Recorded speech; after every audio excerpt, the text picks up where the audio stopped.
आप यदि बैंक में हो तो आपके पास लोग आते हैं, आपका जो कर्तव्य है ईमानदारी से उसे आप जानते हैं। अपने विषय को, आप जिस भी पद में हैं, अपने पद का आपको ज्ञान है कि इस पद के द्वारा समाज की लोक सेवा इस तरह से इतनी हो सकती है। आप ईमानदारी से अगर उस लोक सेवा को भगवान की पूजा मान करके आए हुए व्यक्ति में भगवत भाव करते हुए करें तो ये सबसे बड़ी सेवा हो जाएगी। इससे बड़ा कोई लोक कल्याण नहीं होगा, क्योंकि आपके अंदर जब सबके प्रति भगवत भाव होगा और आप ईमानदारी से अपने पद का पालन करेंगे जो कर्तव्य है और भगवान का स्मरण करेंगे तो ये सबसे बड़ा कार्य हो जाएगा, सबसे बड़ी पूजा हो जाएगी, सबसे बड़ा धर्म हो जाएगा, सबसे बड़ा लोक हित हो जाएगा। लोक अहित तब होता है जब हम किसी को मनुष्य मान करके उसके गुण दोष का दर्शन करके उसके अनुसार बर्ताव करते हैं, और लोक मंगल तब होता है जब सिय राम में सब जग जानी, सबको भगवान का स्वरूप मानकर अपने कर्तव्य का पालन करते हैं तो हमारा मंगल हो जाता है। और नाम जप करें, नाम जप जरूर है, नाम जप के बिना सब अधूरा है। किसका है?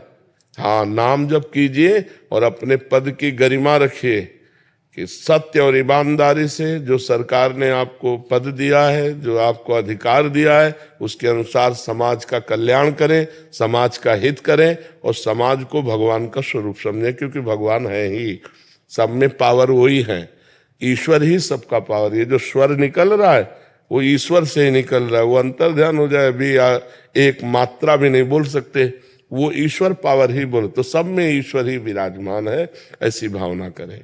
पर जो वहाँ समाज का, वहाँ धन प्रधान बुद्धि होती है महाराज जी, कि कैसे और अधिक अपनी कंपनी को और मुनाफा दिलाएं, ये प्रधान बुद्धि होती है।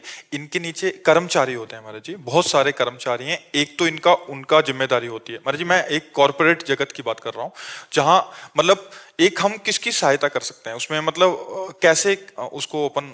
असली बात, इनके विषय का हमको ज्ञान हो तो फिर हम इसका वर्णन करें। अब चूंकि इनके विषय का ज्ञान नहीं तो केवल आध्यात्मिक मेड़ बांध करके इनको दे देते हैं कि शेष आप अपनी बुद्धि से देख लो। देखो, बैंक को लाभ हो लेकिन आने वाले व्यक्ति को नुकसान नहीं होना चाहिए।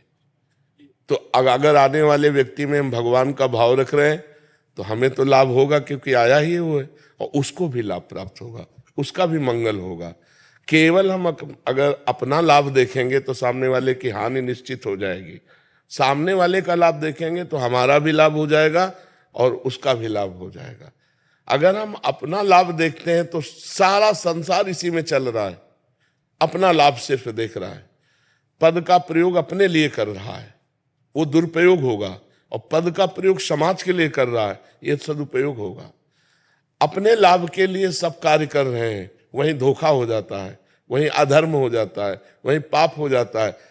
अपना लाभ सबके लिए है, अब वही मंगल हो जाएगा, वही परम धर्म बन जाएगा। इसीलिए हमारे जो शब्द हैं अगर उनको नोट करो और उन पर विचार करो तो सब कुछ उसी में मिल जाएगा आपको।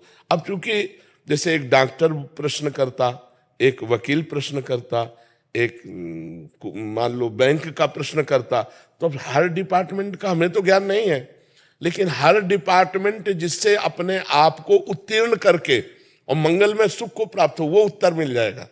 अब इनका क्या अधिकार मुझे पता नहीं, इनको क्या क्या करना पड़ता है मुझे पता नहीं, लेकिन हमने जो बोला अगर ये पॉइंट रख लें तो जो भी करेंगे इनका मंगल होगा और इनको लाभ ही नहीं परम लाभ प्राप्त होगा। अब चूंकि किसी विषय का सम्यक उत्तर तब हो सकता है जब उस विषय का सम्यक ज्ञान हो। अब जैसे इनके विषय का मुझे पूरा ज्ञान हो तो वो उत्तर हम इनकी भाषा में दे सकते हैं।